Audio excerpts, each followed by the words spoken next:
时间紧，任务重，我们就不说 Hello， 大家好，我是王九，欢迎收看本期小白测评这种废话了。今天我们又在第一时间为大家带来，这比 Mix 等待的时间还要长啊！这个小米平板5系列，其实当年它突然停更，我就有点意外啊，因为当时做的其实还不错，性价比也都挺高的，但是突然就不发了。不关注点小白测评，马上开始，记得3连本视频点赞、收藏、投硬币。这次它一共分为3个版本，5 Pro 还有5G，这3个版本的区别还是挺大的。这后续我们会跟大家展开。我们说这2台都是5 Pro 的黑色，这有一台全新未拆封的啊，我们就不打开了，在动态里面抽送给大家，大家点击动态就可以了。和 Mix 一样，也是一个黑金主题的包装。大家把环保2个字打在公屏上，好像连数据线都没有，没有数据线，也没有充电器啊，大家自行购买。这个叫灵感触控笔。我们说这支笔呢是黑色的版本，应该会有白色的版本，因为它这次有好几个颜色啊。实话说，跟 Air 4确实还挺像的啊。然后后背呢，它是一个塑料的材质，所以相对来说呢比较容易沾指纹，而且不容易擦下去啊。它不是一个金属一体式的机身，它是金属中框加上背板，然后这样的一个3并制的一个结构。镜头模组上呢，我们这是 Pro 啊，它是一个双摄的设计，这个1300万的主摄，然后加上了一个500万的景深镜头，战术镜头啊。然后它是和自己的手机呢做了一个家族化的延续，这个设计还是 OK 的啊。但是这3个版本啊，镜头差别是比较大的，我们给大家打出来，这个最高是能到5000万的这个主摄，磁吸式的，你可以给你的笔充电，然后是4颗扬声器的开孔，但是它有8个扬声器，这是 Pro 的版本，4边是直角边的设计，它达到了6.8毫米，拿在手里，从侧边看，整个机器还是比较轻薄的，它是一个11寸啊，我觉得这个尺寸是相对来说比较合适的。这台 Pro 版呢是515克，顶部右边它也是电源键加上指纹识别的一个组合体，然后你按下去的一瞬间，它就自动解锁，这速度确实非常快啊！这几乎可以做到没有验证的这个过程啊，这个体验还是非常好的。但是我不知道是不是前期版本的原因啊，我们这一台的这个键程我感觉稍微有一点点的短，再长一点点就好了。但是这个解锁方式上，小米平板5呢是没有这个指纹的啊，需要注意一下。它是2560×1600，来自华星光电的一块 LCD 的屏幕，亮度方面呢是可以达到500尼特，但是这块屏幕呢是支持真彩显示的，名字都跟苹果那一样啊 ，True Tone， 也就是你在暖光的环境下，它这个屏幕会自动识别，然后变成暖色；如果你在冷光的环境下，它会自动识别变成冷色。在地方面呢，平板嘛，它已经非常成熟了，所以说除了这个镜头这块可供你发挥一下，其他地方大家基本长得都非常像。大家买平板类的产品，基本上就是2个诉求，第一个就是影音方面的，更大的屏幕来看视频。第2个就是多任务处理，我得充分利用这一块大屏。在多任务处理方面，这次小米还是做了很多功能的啊。在影音方面呢，屏幕咱们说了，扬声器方面8个喇叭啊，但是小米平板5呢是4个，你需要注意。我们来实际听一下。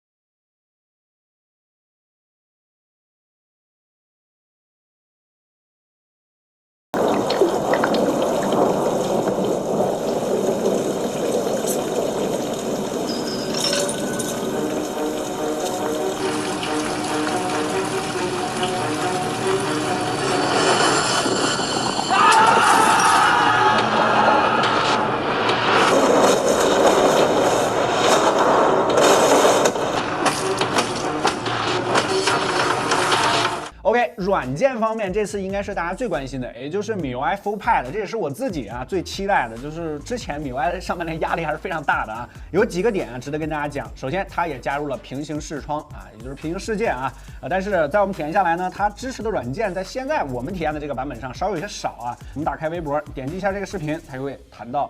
旁边，然后你这边是可以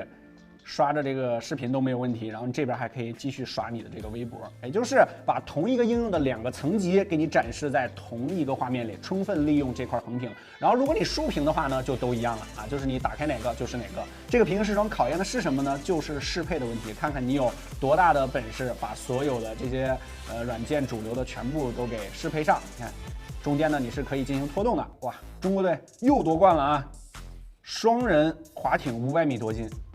点赞！你把它们推到后台的时候，它也是保持平行视窗；再打开的时候，它还是这个界面。然后就是大屏的专门的优化，这个要求就比较高了。因为平行视窗怎么来说都是一个折中的办法，就是在你不适配大屏的情况下，我怎么样让这个 app 充分利用我这块屏幕？但是它也做了一些专门的大屏适配，比如说B 站它是 OK 的啊。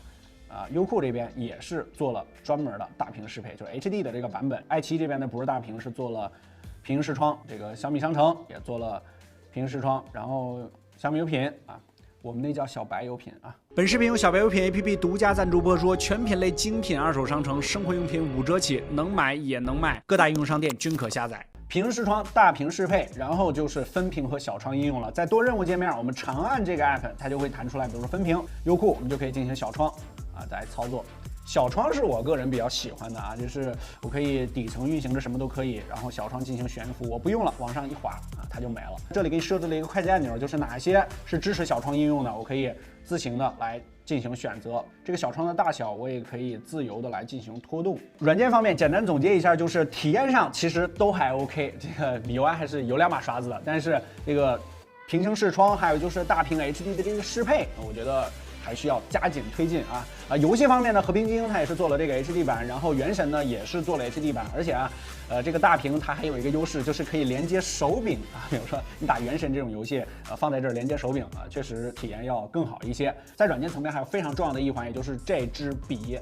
这应该是买平板类产品现在非常庞大的一个用户群体，就是画画、手写这类人群啊。这支笔呢，我们先来说优点啊，它设置了2个按键，是我特别喜欢的，就是下面的这个按键，我可以长按，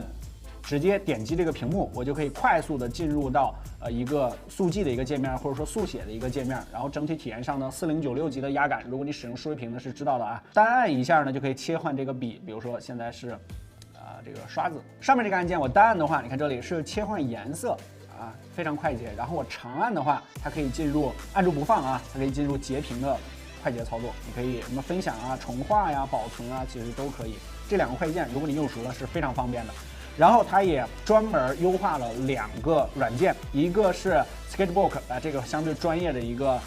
绘画的一个软件。如果你是画画的，应该都知道，在体验上确实要比那些没有优化的在跟手性上要好一些啊。然后还有就是概念画板啊，这个也是做了专门的适配。在快键上，我们这个版本它好像还没有进行适配这2个软件，我觉得这个可以积极的推进一下，因为在画画上我还是稍有发言权的，我是画过几年画的。在使用的时候，我能在笔上去操作的，我不想去再点击屏幕，比如说我可以单按，然后比如说快速切换成橡皮来进行擦掉。我突然发现哪儿不对，我还得用手指去点击屏幕啊，这个操作稍微有一些割裂啊。笔尖方面跟之前我们体验过的也稍有不同，它是 TPE 的一个材质，软性的啊，我们把它抽出来，它是可以替换的。这个盒子里面还有一个替换的软性材质，就在使用中更增加你的手感。现在是没贴膜的啊，就是原厂裸屏的情况下，这个手感其实就不错，我觉得要比iPad 那个稍微好一些。但缺点就是它软性的嘛，损耗也会更快一些。这个后面你可以多买一些背的。如果你想极致追求这种真实的手感的话呢，还可以再给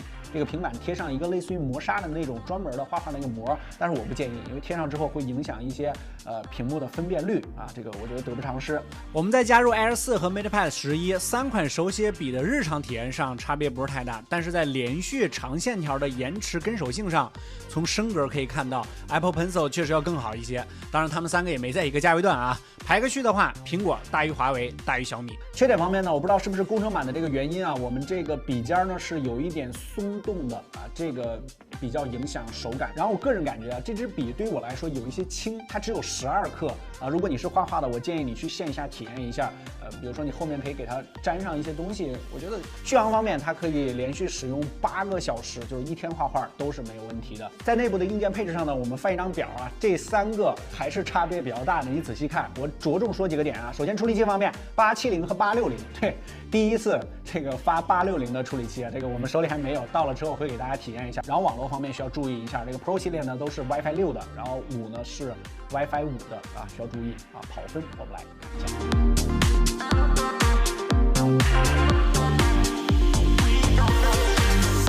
这是一个键盘保护壳，各家都有啊，大家都很熟悉。PU 的材质它可以设置一个角度，手感呢，也还 OK 吧，算是。这个键盘上小米也花了一些小心思啊，比如说我们长按这个花键它会出来所有的快捷键，这个就是方便你记忆，方便你熟悉。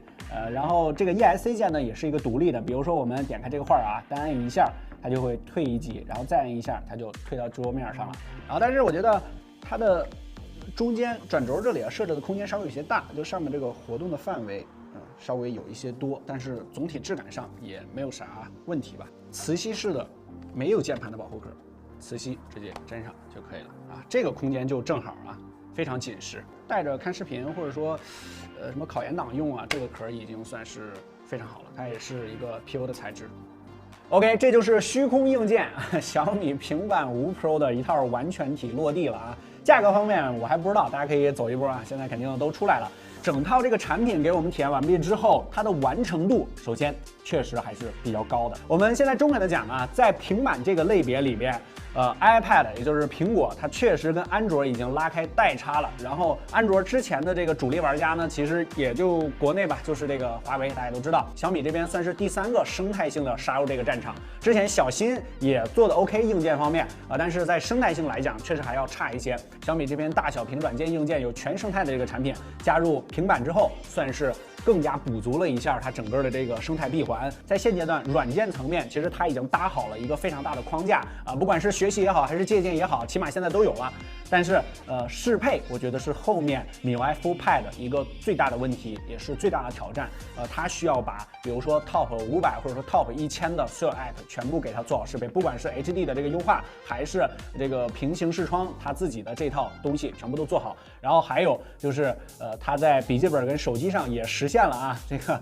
多屏协同吧，或者说是这个映射吧，我觉得在 Pad 端它后面应该也会跟进的。OK， 最重要的购买建议，首先第一个就是影音平板，我觉得这应该是大多数人的这个需求啊。然后第二个就是绘画方面这也是一大波人总体体验上除了这个笔有些轻这个我觉得挑不出来什么特别大的毛病，而且优化方面做的也不错。然后第3个就是生产力工具，我觉得这一点上面是唯一需要斟酌的，能不能符合你的要求，这要看自己的这个需求点。针对 Pad 这类产品，每一期视频我们都会讲一下大家可以走波弹幕很多人应该知道，勿创造需求，要按需购入。你不要觉得买了 Pad 之后你就去做笔记了，这个是一个错误的逻辑。一定是你有做笔记的习惯，要用 Pad 来提升你做笔记的这个效率，这个时候再去买 Pad 不要给自己创造需求，觉得是吧？这功能点我买到手之后，我就会变成什么样的人，我就会养成什么样的习惯。放心无数案例证明你不会，一定是有这个习惯再去购买相应的这个硬件，尤其是 Pad 这类的产品，否则就会变成泡面盖或者说就看一视频拉倒了。小米平板5 Pro 你给几分呢？可以走波弹幕。更多内容和精彩，大家在全网搜索关注小白视频。我们下期视频再见，拜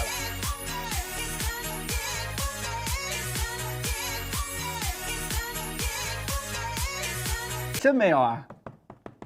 我靠，这么环保吗？连线都没有。